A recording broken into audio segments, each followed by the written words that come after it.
Richmond Public Library presents Full Steam Ahead. My name is Miss Heather. I'm the Children's Associate at the East End branch of the Richmond Public Library, and today I'm going to show you guys how to make marble paintings. So what a marble painting looks like, I have my sample one here, is it looks like this. We're going to be using oil, food coloring, water, and a few other supplies. We're going to mix them together and we're going to put them on paper to make a cool tie-dye pattern like this. It comes out this way because oil and water, as you might know, they don't mix together very well. So when we try to, instead of mixing together to make one color, they kind of separate and create these little bubble patterns. So we're going to use those to make some cool artwork. So before we get started, I'm going to show you everything you're going to need to do this. And you should have everything at your house already, so you shouldn't have to go anywhere, which is important because we're not supposed to go anywhere really. So one of the things you'll need is food coloring. So I just have your basic kind of 4-pack from the grocery store. If you don't have food coloring, you can use watercolors too. They'll work just as well. So some kind of coloring of that sort. We'll also need oil.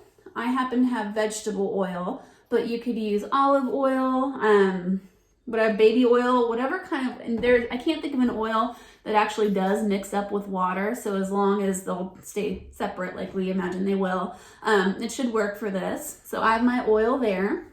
You'll need a fork or a spoon, just something that you can stir with. It doesn't have to be a fork specifically, but just something to stir. You'll need either an eyedropper or you could just use a spoon for this part. This is just used to drop the color that we make. We're gonna mix the color with the oil. It's gonna be dropped into water to make those cool patterns. So you can spoon it in or you can eyedropper it too. Either one works just fine. So we have our eyedropper. You're gonna need some glasses. So I have three colors I'm gonna use for mine. So however many colors you wanna use in your painting, that's how many glasses you're gonna need. So just some, whatever kind of glasses you have. You're gonna need a container that has about 1/2 inch of water in it. Now you saw my sample painting a minute ago. You saw that it wasn't very big, so I was able to get away with kind of a smaller size container. But if you decide to make bigger pictures, like a full, the 8.5 by 11, you'll need a bigger container of water too. So just keep that in mind while you're gathering your stuff. And then of course, you'll need paper. So what I used was a thicker paper. This is an index card. So it worked pretty well. We just dip it in. What we don't want is to have paper that's so thin that it gets soggy right away when we stick it in the water. So you want something thicker. This is probably the thinnest I'd go, the size of an index card. But you can use cardstock. If you have watercolor paper, you could use that too, but just something that won't get soggy right away. So that's important. And again, you can choose any size you want to. And I think I've covered all of my supplies here. Oh, and one other thing you might want are some paper towels just to clean up any little messes you might make.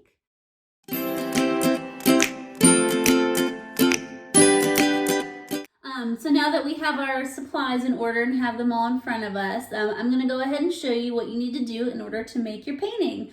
So I have the camera focused down just so you can see a little bit more easily. But the first thing we need to do is get our cups. And then, like I said, however many colors you want to use, that's the number of cups that you're going to need for this. Let me scoot them up a little here. There we go.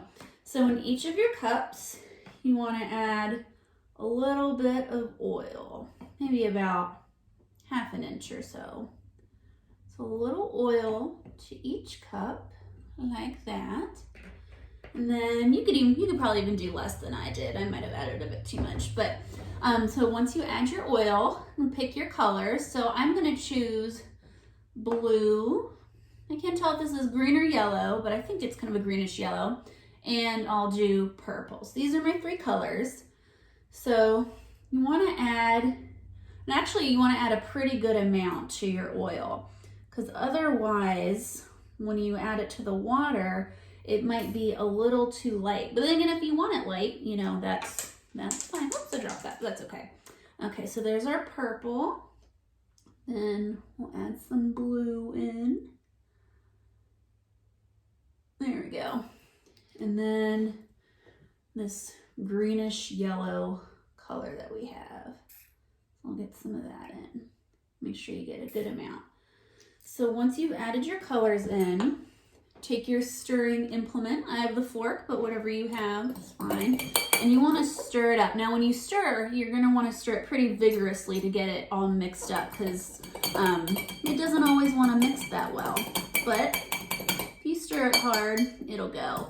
And then another thing to keep in mind is that if you let it sit for a while, the color will start to sink to the bottom. So you want to do the step after this pretty soon after you do this. You don't want to go do something else and then come back to it.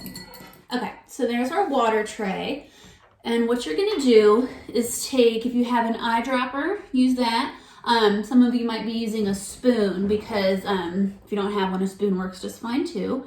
And you'll just go in and either spoon or suck up a little bit of your colors and just drop it in. So this is, you can see some purple. You just kind of plop it in. And like I mentioned before, the food colorings or watercolors, if you're using that, does sometimes sink to the bottom. So it's not a bad idea. I'm kind of re-stirring as I go. And then if you suck it up from the bottom, that'll help too, because whatever did manage to sink down, the spoon or the syringe will suck it up from there. So I think I've got enough purple, so I'll move on to this blue color. So again, I'm stirring to get it all up from the bottom.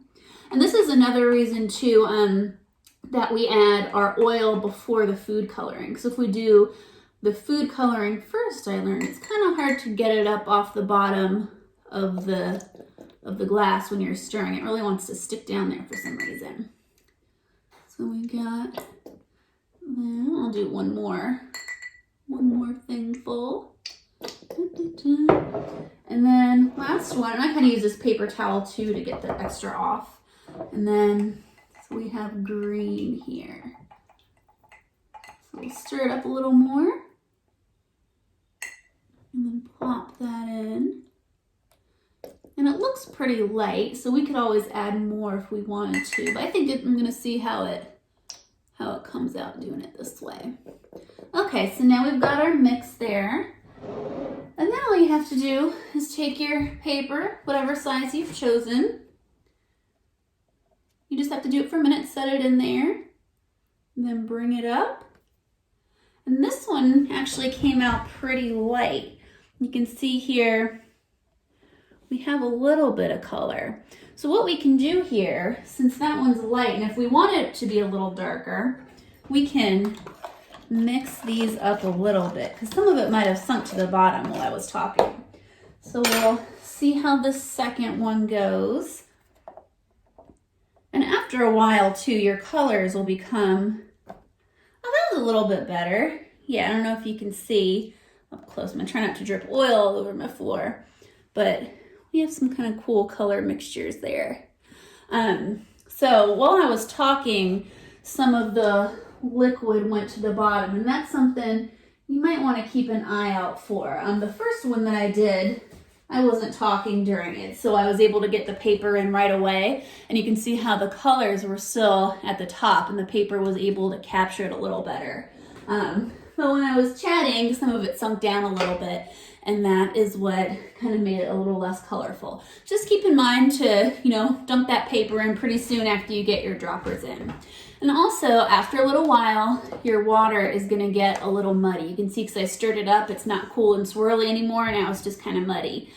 So if you wanna do more sets than we did, all you have to do is dump out your water-oil mixture, do new water, do a new mixture again, and then you can do even more. So as you can see, it doesn't take long to do. And that is it. I hope you enjoyed it, and I hope you get lots of cool pictures out of it. And I will see you next time. Thanks. Bye.